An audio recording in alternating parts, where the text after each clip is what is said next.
नमस्कार साथियों। भारतीय एवं पाश्चात्य काव्यशास्त्र गेम्स की सीरीज में आपका स्वागत है। हमारी जो पिछली कक्षा थी उसमें भारतीय एवं पाश्चात्य काव्यशास्त्र का हमने उसको प्रारंभ कर दिया था और आज हम उसको जो कक्षा है उसको कंटिन्यू करते हैं। और आज के सेशन का हमारा पहला प्रश्न है, महान रचनाकार निर्व्यक्तिक होता है। महान रचनाकार निर्व्यक्तिक होता है। कविता भाव की उन्मुक्त अभिव्यक्ति नहीं है, वह भाव से मुक्ति है। वह व्यक्तित्व की अभिव्यक्ति नहीं, वह व्यक्तित्व की अभिव्यक्ति नहीं, व्यक्तित्व से मुक्ति है। किंतु निश्चय ही जिनमें व्यक्तित्व और भाव है वे ही यह जान सकते हैं कि उनसे मुक्ति की आकांक्षा का अर्थ क्या होता है। उक्त कथन है वो किसका है। बड़ा ही शानदार स्टेटमेंट है और आपको ये बताना है कि ये जो स्टेटमेंट है वो किसका है। इस प्रश्न में आपका जो फैक्चुअल के साथ में है ना, जो आपकी जो कॉन्सेप्चुअल जो डाटा है और पकड़ है उसकी डिमांड है, ये जो कथन है वो करता है। तो पहले ऑप्शन देखते हैं। तो अरस्तु का जो सिद्धांत है उसको हम क्या कहते हैं। तो अरस्तु का जो सिद्धांत कहलाता है, एक तो अरस्तु ने अनुकरण सिद्धांत दिया है, एक त्रासदी और विरेचन सिद्धांत। ये अरस्तु के तीन बड़े महत्वपूर्ण सिद्धांत हैं, अरस्तु का, विरेचन, त्रासदी और अनुकरण। लॉन्जिनस का जो सिद्धांत है उसे हम उदात्त श्रेणी में रखते हैं, उदात्त का सिद्धांत है उसे बोलते हैं। टी.एस. एलियट का जो सिद्धांत है वो परंपरा और निर्व्यक्तिकता का सिद्धांत कहलाता है और कोलरिज का जो सिद्धांत है वो कल्पना का सिद्धांत है वो कहलाता है। तो ये जो स्टेटमेंट है वो है, महान रचनाकार निर्व्यक्तिक होता है। कविता भाव की उन्मुक्त अभिव्यक्ति नहीं है, वह भाव से मुक्ति है। वह व्यक्तित्व की अभिव्यक्ति नहीं, व्यक्तित्व से मुक्ति है। किंतु निश्चय ही जिनमें व्यक्तित्व और भाव है वे ही यह जान सकते हैं कि उनसे मुक्ति की जो आकांक्षा का जो अर्थ है वो क्या होता है। और ये जो उपरोक्त कथन है वो किसका है। ऑप्शन है हमारे पास अरस्तु, लॉन्जिनस, टी.एस. एलियट और कोलरिज। तो टी.एस. एलियट ने दो सिद्धांत दिए हैं और वो दो सिद्धांत कहलाते हैं परंपरा और निर्व्यक्तिकता का सिद्धांत। ये जो सिद्धांत है वो क्या कहलाता है, टी.एस. एलियट का परंपरा और निर्व्यक्तिकता का सिद्धांत। और निर्व्यक्तिकता का सिद्धांत वो क्या कहता है कि जो कोई भी कवि होता है वो अपने जो व्यक्तित्व है उसकी जो अभिव्यक्ति है वो रचना है उसमें नहीं करता, या अत्यंत जो संयमित तरीके से है वो करता है। और इसी की जो अभिव्यक्ति है वो स्टेटमेंट में नजर आती है। तो ये जो कथन है वो टी.एस. एलियट का और निर्व्यक्तिकता का सिद्धांत है उससे ये संबंधित है। अरस्तु की जो काव्य शास्त्र संबंधी जो कृति है वो कौन सी है। अब आप लोग बताइए कि जो अरस्तु है उनकी जो काव्य शास्त्र संबंधी जो कृति है वो कौन सी है। ऑप्शन है वसीयतनामा, पेरिपोइटोकिक्स, टेक्निक्स, रिटोरिक्स और उपरोक्त में से कोई नहीं। तो अरस्तु की जो काव्य शास्त्र संबंधी जो कृति है वो है पेरिपोइटिक्स और इसमें जो अध्यायों की संख्या है वो है 26। लॉन्जिनस के ग्रंथ का नाम बताइए। तो लॉन्जिनस का जो काव्य शास्त्र संबंधी ग्रंथ है वो है उदात्त का सिद्धांत और उनका जो ग्रंथ है वो है पेरिपोइसिस, पोएटिक्स, इयोन और रिपब्लिक। और ये तीनों की तीनों जो पुस्तकें हैं, पोएटिक्स, इयोन और रिपब्लिक, ये पुस्तकें हैं प्लेटो की। और बाकी जो पेरिपोइसिस पुस्तक है ये है लॉन्जिनस की और इसका अंग्रेजी में जो अनुवाद किया गया था वो किया था ऑन द सबलाइम। और लॉन्जिनस का जो सिद्धांत कहलाता है उसको हम बोलते हैं औदात्त या औदात्य का सिद्धांत। औदात्त या औदात्य का सिद्धांत। अगला प्रश्न है, महाकाव्य के संबंध में जो गलत कथन है वो कौन सा है। तो महाकाव्य के संबंध है उसमें जो गलत स्टेटमेंट है वो कौन सा। ऑप्शन है, इसका कथानायक इतिहास प्रसिद्ध व्यक्ति होता है, महाकाव्य सर्गबद्ध रचना है, इसका ध्येय धर्म, अर्थ, काम और मोक्ष की प्राप्ति होती है और उक्ति व चित्र है वो इसका प्राण तत्व होता है। तो महाकाव्य के संबंध में कौन सा कथन देखना है हमको, जो गलत कथन है वो देखना है। इसका कथानक इतिहास प्रसिद्ध व्यक्ति होता है, बिल्कुल स्टेटमेंट ही सही है। इसका जो कथानक होता है वो इतिहास प्रसिद्ध व्यक्ति होता है, उसमें धीर, उदात और जो गंभीरता है वो पाई जाती है। महाकाव्य वो सर्गबद्ध रचना है, ये ऑप्शन भी सही है क्योंकि वो महाकाव्य तभी बनता है जब उसमें 8 या 8 से ज्यादा है वो सर्ग होती हैं। तो महाकाव्य एक सर्गबद्ध रचना है।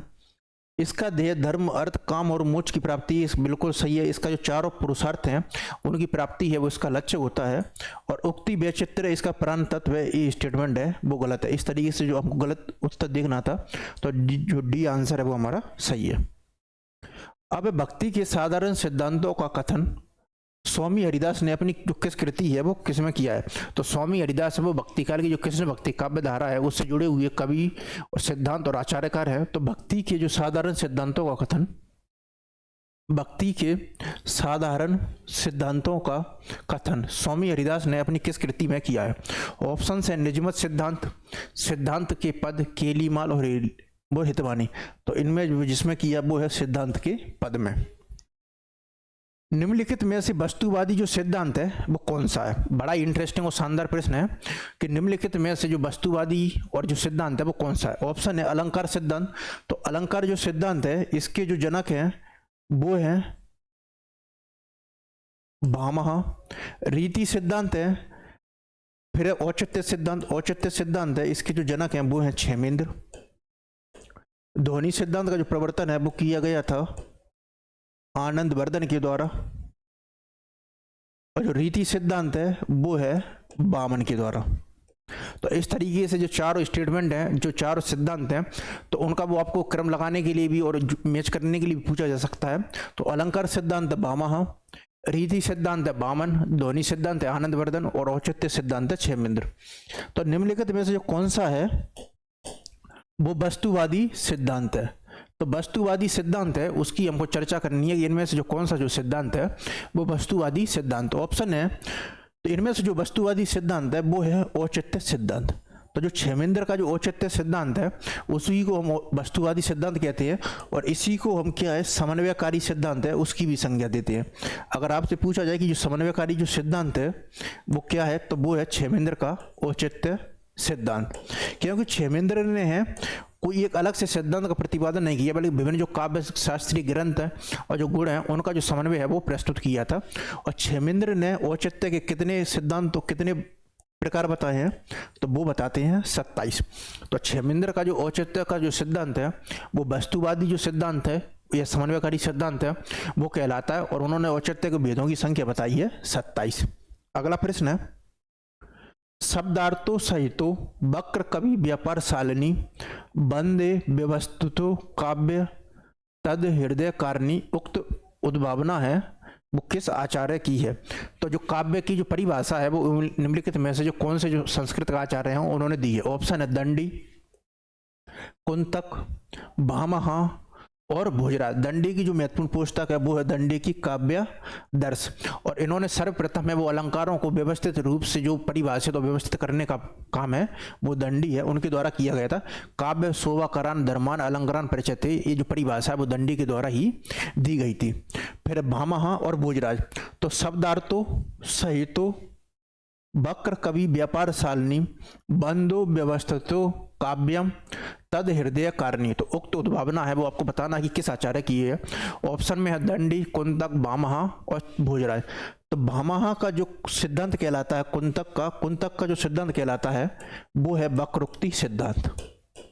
कुंतक के द्वारा कौन से सिद्धांत का प्रतिपादन किया गया था? वक्रोक्ति सिद्धांत। और यहाँ पर जो वक्रोक्ति का जो अर्थ लिया जाता है वो लिया जाता है अतिशयोक्ति से, या जो टेढ़ी मेढ़ी वचन जो वक्रता है उससे।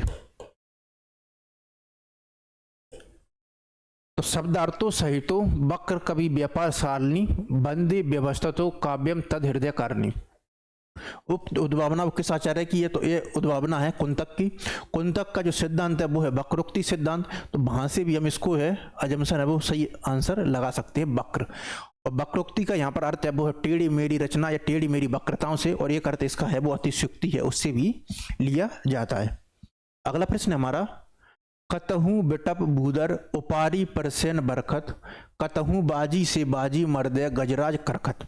तो उक्त पद में कौन सा है वो काव्य गुण है? तो हमारे जो काव्य गुणों की जो संख्या है वो कितनी मानी जाती है? 3, प्रसाद, माधुर्य और ओजत। और आपसे अगर पूछा जाए कि काव्य गुण कितने होते हैं तो काव्य गुण होते हैं 3, और ये तीनों के तीनों है वो काव्य गुणों में आते हैं प्रसाद, माधुर्य और ओज। तो हमारे पास कौन सा एक शब्द की पंक्तियां हैं काव्य की? कतहूँ बिटप भूदर उपारी परसेन बरखत कतहूँ बाजी से बाजी मर्दे गजराज बरखत। तो ये जो पंक्तियां हैं वो कौन सा उनमें जो गुण है वो है कतहूँ बिटप भूदर उपारी परसन बरखत कतहूँ बाजी से बाजी मर्दे गजराज। तो अगर ये इस पंक्तियों के आधार पर अगर पूछा जाए पूरा का पूरा कथन, तो इनमें जो कौन सा जो गुण है काव्य गुण है, तो वो जाहिर सी बात है इनमें जो काव्य गुण नजर आ रहा है वो है ओज गुण। क्योंकि ये जो पंक्तियां वो इसी प्रकार की है कतहूँ बिटप बेदार उपारी परसन बरखत कतहूँ बाजी से बारी मर्दे गजराज बरखत। किस रीति में सुकुमारता और मधुरता का है वो अभाव रहता है? तो किस रीति है उसमें है वो सुकुमारता है और जो मधुरता का है वो अभाव है।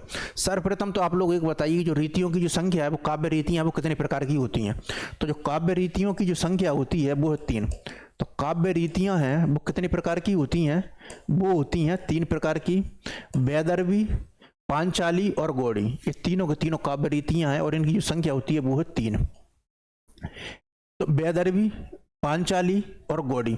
गौड़ीय जो रीति है इसमें जो जिस गुण की प्रधानता होती है उस गुण की प्रधानता होती है वो होती है ओज और क्रांति। पांचाली रीति में जिसकी प्रधानता होती है उसमें होती है माधुर्य और सुकुमारता। तत्पश्चात वैदर्भी, ये जो वैदर्भी है इसमें सभी गुणों का समन्वय होता है।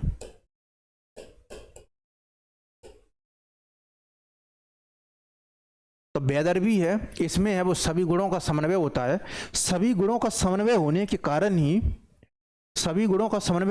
वैदर्भी है उसको हम क्या बोलते हैं? सर्वश्रेष्ठ रीति।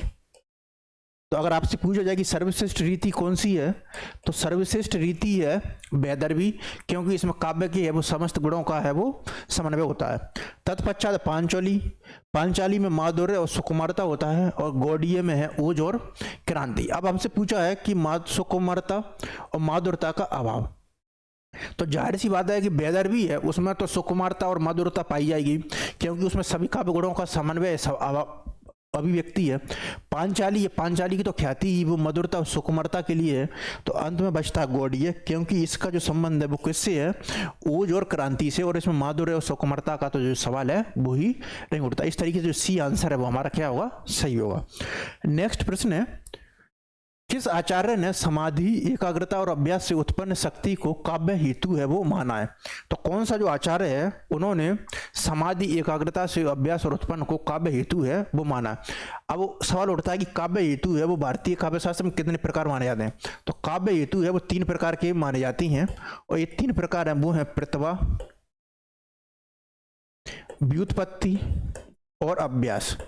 तो काव्य हेतु है वो कितने प्रकार के होते हैं? वो 3 प्रकार के होते हैं और 3 प्रकार कौन कौन से हैं? प्रतिभा, व्युत्पत्ति और अभ्यास। और इनमें जो सर्वाधिक जो महत्व दिया जाता है वो दिया जाता है प्रतिभा को। तो प्रतिभा है वो इसको क्या है? सर्वाधिक जो महत्व या जो सर्वाधिक वो है दिया जाता है। तो भारतीय काव्य शास्त्र में 3 काव्य हेतुओं की चर्चा की गई है, प्रतिभा, व्युत्पत्ति और अभ्यास। अब सवाल उठता है किस आचार्य ने समाधि, एकाग्रता और अभ्यास से उत्पन्न शक्ति को काव्य हेतु है वो माना है? तो जो समाधि, एकाग्रता और अभ्यास से उत्पन्न जो काव्य हेतु है वो मानते हैं राजशेखर ही है वो सर्वप्रथम है, वो अभ्यास है और जो वो अभ्यास और व्युत्पत्ति है उनको वो सर्वाधिक महत्व देते हैं और ये अभ्यास को भली भांति वो परिभाषित भी करते हैं। तो राजशेखर है वो उसका वो सही आंसर है।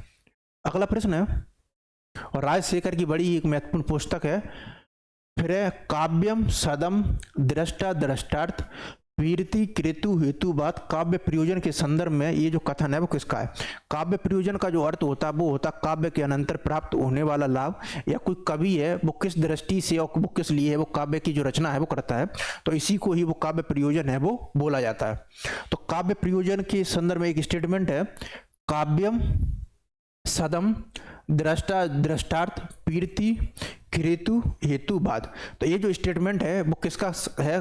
काव्य प्रयोजन के संदर्भ में। ऑप्शन है भामह, मम्मट, वामन और विश्वनाथ। तो काव्यम सदम दृष्टा दृष्टार्थ पीरति कृतु हेतुवाद काव्य प्रयोजन के संदर्भ में ये जो स्टेटमेंट है वो है वामन के द्वारा। तो काव्य सदम दृष्टा दृष्टार्थ पीरति कृतु हेतुवाद काव्य प्रयोजन के संबंध में ये जो कथन है वो किसका है? तो ये जो कथन है वो है वामन का। अगला प्रश्न है, आध्यात्म शब्द की मेरी समझ में काव्य और कला के क्षेत्र में है वो कोई ज़रूरत है वो नहीं है। तो आध्यात्म शब्द की है जो काव्य और कला के क्षेत्र में मेरी समझ से कोई ज़रूरत नहीं है। तो उपरोक्त कथन है वो किस आलोचक का है? ऑप्शन है हमारे पास रामचंद्र शुक्ल, हजारी प्रसाद द्विवेदी, रामविलास शर्मा और नंद दुलारे वाजपेयी। तो आध्यात्म शब्द का मेरी समझ में काव्य और कला के क्षेत्र में कोई जरूरत नहीं, उपरोक्त कथन है वो किस आलोचक का है?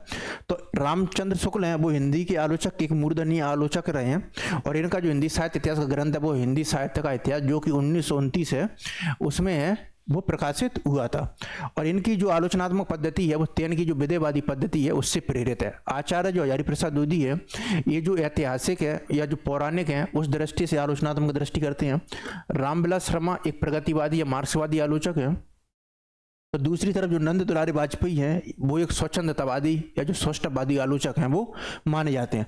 तो आध्यात्म शब्द की मेरी समझ में काव्य या कला के क्षेत्र में कोई ज़रूरत नहीं है, ये जो स्टेटमेंट है वो है आचार्य रामचंद्र शुक्ल का। और नंद दुलारे वाजपेयी हैं वो एक स्वच्छंदतावादी या स्वष्टवादी आलोचक हैं और इनका जो काव्य का आगमन है वो छायावादी कवि है उनको लेकर हुआ है। और उन्होंने छायावाद के तीनों कवि हैं प्रसाद पंत निराला पर वो अलग अलग आलोचनात्मक पुस्तकें हैं वो लिखी हैं।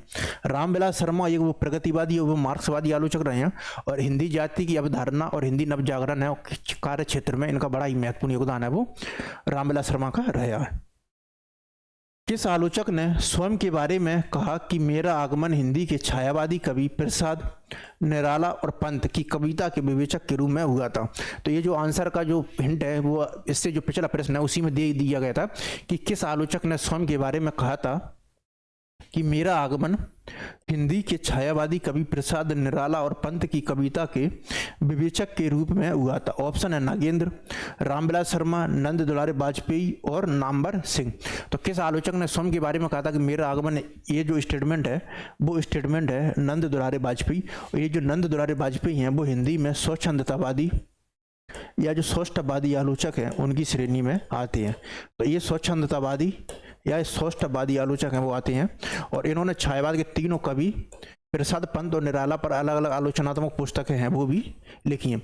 इसके अलावा ये नामवर सिंह, ये आचार्य हजारी प्रसाद द्विवेदी के महत्वपूर्ण शिष्य रहे हैं और इनकी महत्वपूर्ण पुस्तकें हैं हिंदी के विकास में अपभ्रंश का योग, वाद विवाद और संवाद, छायावाद और कविता की नई प्रतिमान और दूसरी परंपरा की खोज। अगला प्रश्न है स्वच्छंदतावादी आलोचना का जो घोषणा पत्र है वो किस रचना को माना जाता है? तो पश्चिम में जो रोमांटिसिज्म या जो स्वच्छंदतावादी आंदोलन होता है तो उसका जो घोषणा पत्र है वो किस रचना को माना जाता है? ऑप्शन है church and state, principle of literary criticism, ये आई ए रिचर्ड्स की पुस्तक है, प्रीफेस टू लिरिकल बैलेड्स और प्रैक्टिकल क्रिटिसिज्म। तो स्वच्छंदतावादी आंदोलन का जो घोषणा पत्र है वो किस रचना है उसको माना जाता है? ऑप्शन है church and state, principles of literary criticism, preface to lyrical ballads और प्रैक्टिकल क्रिटिसिज्म। तो स्वच्छंदतावादी आंदोलन का जो घोषणा पत्र माना जाता है वो है प्रीफेस टू लिरिकल बैलेड्स और ये जो पुस्तक है वो विलियम वर्ड्सवर्थ और कोलरिज उन दोनों ने मिलकर है वो लिखी थी और इसी को वो स्वच्छंदतावादी आंदोलन है उसका घोषणा पत्र माना जाता है। और ये जो पुस्तक है इसमें स्वच्छंदतावादी आंदोलन घोषणा पत्र, इसमें जो न्यू क्लासिसिज्म है या जो नव अभिजात्यवादी हैं उन पर बड़ी उनकी जो तीखी आलोचना है वो की गई है। प्रिंसिपल ऑफ लिटरेरी क्रिटिसिज्म है वो किसकी रचना है? तो प्रिंसिपल्स ऑफ लिटरेरी क्रिटिसिज्म है वो किसकी रचना है? ऑप्शन है क्रोचे। क्रोचे का जो काव्य सिद्धांत है वो कहलाता है अभिव्यंजनावाद। तो क्रोचे का जो काव्य अभिव्यंजनावाद है वो काफी महत्वपूर्ण है, क्रोचे का अभिव्यंजनावाद।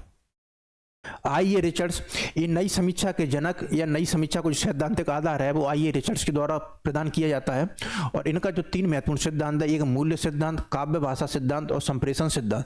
फिर है लॉन्जाइनस का औदात्य और औदात्य के सिद्धांत से आप सभी परिचित होंगे। तो प्रिंसिपल ऑफ लिटरेरी क्रिटिसिज्म जो पुस्तक है वो है आई ए रिचर्ड्स की। तो आई ए रिचर्ड्स है वो सही है और ये नई समीक्षा के जनक भी हैं। अगर आपसे पूछा कि नई समीक्षा के जनक क्यों, तो क्योंकि इन्होंने है वो नई समीक्षा को सैद्धांतिक आधार प्रदान किया और इनका है वो मूल्य सिद्धांत है, काव्य भाषा और संप्रेषण सिद्धांत ये तीन इनके बड़े ही महत्वपूर्ण वो सिद्धांत है, मूल्य सिद्धांत, काव्य भाषा सिद्धांत और संप्रेषण सिद्धांत। अगला प्रश्न है नई समीक्षा का जनक है वो कौन माना गया? तो जाहिर सी बात पिछले क्वेश्चन में हमने इसकी चर्चा कर ली है कि जो नई समीक्षा के जो जनक हैं वो हैं आई ए रिचर्ड्स। बाकी जो लॉन्जाइनस है वो औदात्य के लिए प्रसिद्ध हैं और सुकरात और हीगेल। हेमचंद्र द्वारा दिया गया काव्य का जो लक्षण है वो कौन सा है? तो हेमचंद्र द्वारा जो काव्य का जो लक्षण वो दिया गया है वो कौन सा? ऑप्शन है आदेशो समगुणी सहलंकारो च शब्दार्थो काव्यम, शब्दार्थो निर्दोषी सगुणी प्रायः सालंकारी, काव्यम स्फुरदलंकारम गुणेय दोषः वर्जितम, रमणीयार्थ प्रतिपादकः शब्दम काव्यम। ये जो स्टेटमेंट है वो है जगन्नाथ का स्टेटमेंट है काव्य लक्षण के बारे में। रमणीयात प्रतिपादकम शब्द काव्यम, और आचार्य जो विश्वनाथ हैं वो बोलते हैं वाक्यम रसात्मक काव्य, यानी कि रसयुक्त वाक्य ही काव्य। तो रमणीयार्थ प्रतिपादक शब्द काव्यम ये जगन्नाथ है और वाक्यम रसात्मक काव्यम विश्वनाथ है। तो हेमचंद्र द्वारा जो दिया गया जो काव्य का लक्षण है वो है आदेशो सगुणी सलंकारो च शब्दार्थो काव्यम। तो ये हेमचंद्र द्वारा दिया गया काव्य का लक्षण है आदेशो सगुणी च शब्दार्थो काव्यम। अगला प्रश्न है काव्य को आत्मा की संकलनात्मक अनुभूति है वो किसने कहा है। बहुत ही शानदार स्टेटमेंट है कि काव्य को आत्मा की जो संकलनात्मक अनुभूति है वो किसने कहा है। ऑप्शन है नगेंद्र, प्रेमचंद, जयशंकर प्रसाद और सूर्यकांत त्रिपाठी निराला। तो काव्य को आत्मा की जो संकलनात्मक अनुभूति है वो किसने कहा है। नगेंद्र, डॉक्टर नगेंद्र हैं वो एक रसवादी हैं, वो प्रमुख कवि हैं, और डॉक्टर नगेंद्र की जो पुस्तक है वो सुमित्रानंदन पंत पर जो लिखी गई थी उसकी हिंदी साहित्य का जो इतिहास जो पुस्तक है उसमें आचार्य रामचंद्र शुक्ल हैं वो उनकी प्रशंसा भी करती हैं।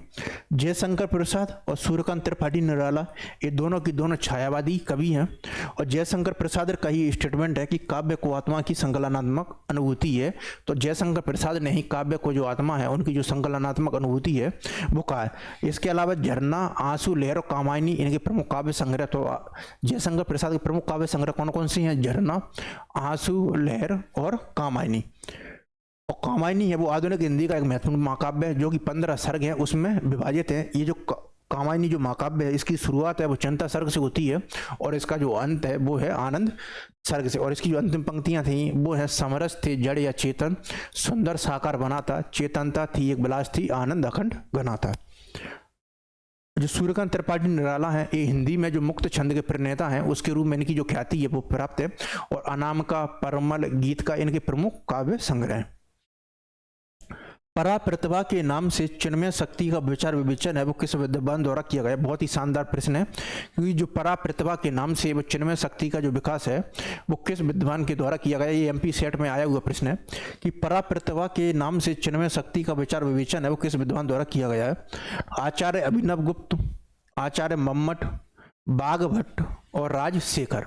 तो जो पराप्रतिभा के नाम से वो चिन्मय शक्ति का जो विचार विवेचन है वो किस विद्वान द्वारा किया गया है। आचार्य अभिनव गुप्त, आचार्य मम्मट, बाघभट्ट और राजशेखर।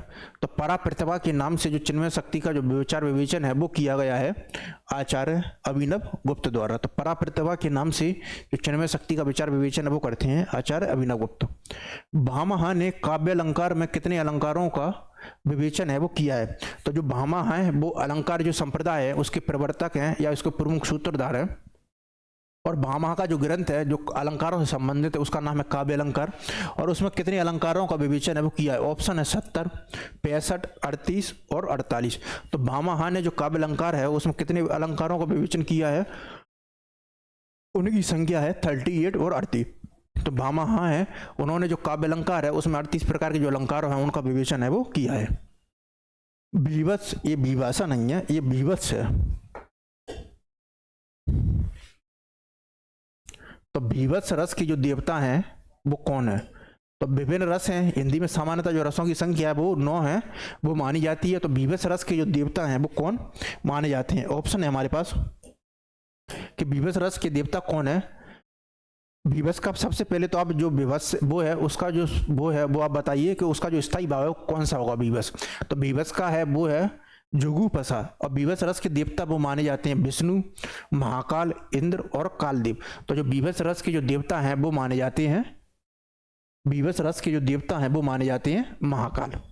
अगला प्रश्न है यूरोप में व्यवस्थित काव्य चिंतन का जो आरंभ है वो किससे है वो माना जाता है। तो जो यूरोप है उसमें जो व्यवस्थित जो काव्य चिंतन का जो आरंभ है वो किससे माना जाता है। ऑप्शन है होमर, प्लेटो, अरस्तु और लॉन्जाइनस से। तो यूरोप में जो व्यवस्थित जो काव्य चिंतन का जो आरंभ है वो किससे माना जाता है? तो यूरोप में जो व्यवस्थित काव्य चिंतन का जो आरंभ है वो माना जाता है प्लेटो से।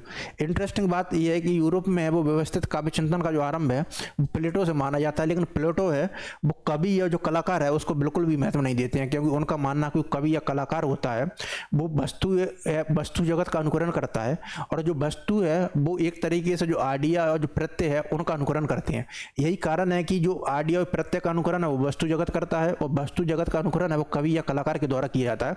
इस तरीके से उनके द्वारा जो कृति वो बनती है अनुकरण सिद्धांत के द्वारा, वो सत्य से वो कितने गुना दूर होती है? वो 3 गुना जो है वो दूर होती है। और वो बोलते हैं कि आदर्श राज्य है उसमें जो कवि और कलाकार है उसका कोई भी जो स्थान है वो नहीं है। तो इस तरीके से जो प्लेटो है वो काव्य को इतना ज़्यादा जो महत्व है वो नहीं देते, वो उसी प्रकार को काव्य को महत्व देते हैं जो वीरता या जो श्रृंगार या उदात्त भावना है उसका जो वो विकास करे। इसके विपरीत जो अरस्तु है, अरस्तु का जो अनुकरण सिद्धांत है वो उसमें जो कवि की कर्ता है और या उसकी जो प्रतिभा है उसको महत्व देते हैं, और वो बोलते हैं कि अनुकरण है वो जैसी रचना होती है बिल्कुल वैसी नहीं होती है, बल्कि उसमें जो कवि या कलाकार है उसका भी अपना जो इनपुट है वो मौजूद होता है। तो यूरोप में व्यवस्थित काव्य चिंतन का जो आरंभ है वो माना जाता है प्लेटो से। काव्य प्रकृति की अनुकृति है पर एकदम नरल नहीं है, ये है नकल।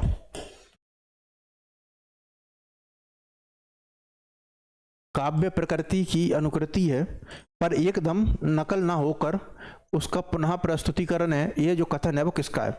तो ये जो अनुकरण सिद्धांत है और प्लेटो और अनुकरण सिद्धांत की जो बेसिक जानकारी वो आपको बता दी गई है कि काव्य प्रकृति की अनुकृति है पर एकदम नकल ना होकर उसका पुनः प्रस्तुतिकरण है, ये कथन है वो किसका है? अरस्तु, प्लेटो, मैथ्यू अर्नाल्ड और लॉन्जाइनस। तो काव्य प्रकृति की अनुकृति है लेकिन एकदम नकल ना होकर उसका जो पुनः प्रस्तुतिकरण है, ये जो स्टेटमेंट है यानी कि जो अनुकरण सिद्धांत है उसमें कवि की प्रतिभा या सृजनात्मकता को जो महत्व देती हैं वो देते हैं अरस्तु। तो अरस्तु का यह कथन है कि काव्य प्रकृति की अनुकृति है पर एकदम नकल ना होकर उसका पुनः प्रस्तुतिकरण है। आचार्य मम्मट ने कितने प्रकार के जो काव्य प्रयोजन है वो निर्दिष्ट किए हैं? तो काव्य प्रयोजन का अर्थ होता है वो होता है काव्य के सर्जन द्वारा प्राप्त होने वाला अनंतर प्राप्त होने वाला लाभ। तो आचार्य मम्मट ने काव्य के कितने प्रयोजन माने? ऑप्शन है 2, 4, 6 और 3। तो आचार्य मम्मट ने काव्य के कितने प्रयोजन माने? तो आचार्य मम्मट है उनके द्वारा है काव्य के प्रयोजनों की जो संख्या है वो है 6, और इनमें 2 महत्वपूर्ण काव्य प्रयोजन है वो एक है शिवेतर क्षत्रिय। इन 6 के अंतर्गत एक तो शिवेतर क्षत्रिय शामिल है और एक है इनमें कांता सम्मति उपदेश, कांता सम्मति उपदेश। तो जो आचार्य मम्मट हैं वो 6 प्रकार के जो काव्य प्रयोजन वो माने जाते हैं और उनका बड़ा ही महत्वपूर्ण काव्य प्रयोजन है 6। तो आचार्य मम्मट ने कितने प्रकार के काव्य प्रयोजनों का उल्लेख किया? वो 6, और इनमें से 2 बड़े महत्वपूर्ण हैं, वो है शिवेतर क्षत्रिय और कांता सम्मति उपदेश। अगला प्रश्न है, रस सिद्धांत के भरत प्रवर्ती आचार्यों में किसका नाम है वो काल के अनुसार है वो सर्वप्रथम आता है? तो रस सिद्धांत का जो क्रम है तो उसमें जो रस भरत मुनि है वो अपना जो नाट्य शास्त्र का जो ग्रंथ है उसमें जो रस की निष्पत्ति की व्याख्या वो करती हैं विवानुचाव व्यवचारी संयोग रस निष्पत्ति। तो इनका जो सूत्र ग्रंथ होता है, जो सूत्र वाक्य होता है विवानुभाव व्यवचारी संयोग रस निष्पत्ति। तो यहाँ पर जो प्रश्न उठ जाता है कि जो रस की जो निष्पत्ति है वो किस प्रकार की होती है, तो इसी जो कथन है उसको वो आगे व्याख्यात करने के लिए 4 प्रकार के जो आचार्य हैं वो हुए हैं, और उनमें जो सबसे प्रथम आता है रस सिद्धांत के भरत प्रवर्ती आचार्यों में उनमें सबसे पहले आते हैं वो हैं भट्ट लोलट। तो इनका जो काव्य सिद्धांत है वो रस की उत्पत्ति और जो निष्पत्ति से संबंधित है उसको हम उत्पत्तिवाद, आरोपवाद या उपचितिवाद है उसके नाम से है वो संबोधित करते हैं, उपचितिवाद। इसका कारण ये है क्योंकि ये मानते हैं कि जो रस की निष्पत्ति है वो उत्पन्न है वो होती है। इसके अलावा वो रस शब्द के लिए एक और शब्द का प्रयोग करते हैं वो है तद्रुपतानुसंधान।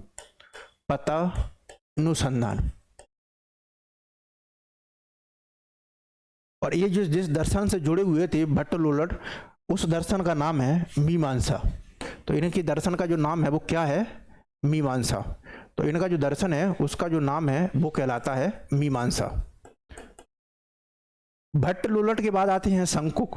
संकुक जिस सिद्धांत से जुड़े होते हैं उनका नाम है न्याय, और इनका जो रस की निष्पत्ति मानते वो मानते हैं अनुमतिवाद से। तो संकुक है वो मानते हैं अनुमतिवाद से। फिर आते हैं भट्टनायक, इनका वो है भुक्तिवाद। और ये भुक्तिवाद है, और इनका जो भुक्तिवाद है, एक इनका जो दर्शन है वो कहलाता है सांख्य दर्शन।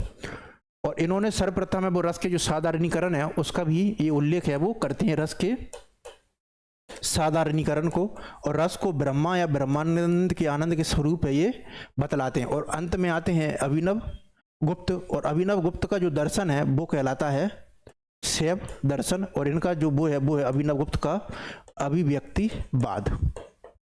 तो इस तरीके से इनका जो क्रम है वो बनता है। इन चारों का जो दर्शन है वो मौजूद है, और इनका जो रस साधारण जो रस की निष्पत्ति से संबंधित जो ग्रंथ है वो कौन कौन सा है वो कहलाता है सिद्धांत। अगला प्रश्न है, तो इस तरीके से रस सिद्धांत की प्रवृत्ति आचार्यों में सबसे पहले आएंगे भट्ट लोलट। इनका जो दर्शन है वो मीमांसा, उत्पत्तिवाद, आरोपवाद या उपचितिवाद, और इनके लिए इस शब्द का प्रयोग करते हैं वो करते हैं तद्रूपता अनुसंधान का।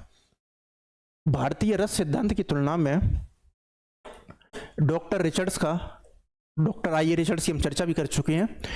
ये जो आई ए रिचर्ड्स हैं ये नई समीक्षा के जो सैद्धांतिक आधार वो प्रदान करते हैं, और इनका वो काव्य भाषा संप्रेषण और जो मूल सिद्धांत है वो काफी महत्वपूर्ण है। तो भारतीय रस सिद्धांत की तुलना में डॉक्टर रिचर्ड्स का जो भाव प्रेरण सिद्धांत है वो अधिक स्पष्ट, व्यवहारिक और मनोविज्ञान सम्मत है। ये जो स्टेटमेंट है वो किसका है? तो भारतीय रस सिद्धांत की तुलना में डॉक्टर रिचर्ड्स का भाव प्रेरण सिद्धांत है वो अधिक स्पष्ट, व्यवहारिक एवं मनोविज्ञान सम्मत है। यह कथन किसका है? ऑप्शन है डॉक्टर गणपति चंद्रगुप्त, डॉक्टर नगेंद्र राममूर्ति त्रिपाठी और देवेंद्र नाथ शर्मा। तो भारतीय रस सिद्धांत की तुलना में डॉक्टर रिचर्ड्स का भाव प्रेरण सिद्धांत अधिक स्पष्ट, व्यवहारिक और मनोविज्ञान सम्मत है। ये जो स्टेटमेंट है वो है डॉक्टर गणपति चंद्रगुप्त ने।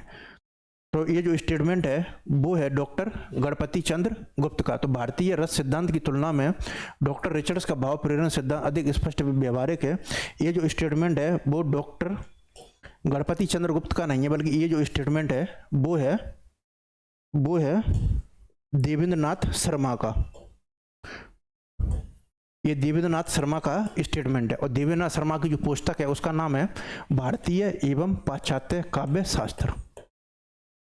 भारतीय एवं पाश्चात्य काव्यशास्त्र, उसमें उन्होंने ये स्टेटमेंट है वो दिया है। तो गणपति चंद्र नहीं बल्कि गणपति चंद्र गुप्त है, इन्होंने भी भारतीय एवं पाश्चात्य काव्यशास्त्र है उस पर काम किया। तो ये जो स्टेटमेंट है वो है डॉक्टर देवेंद्र नाथ शर्मा का।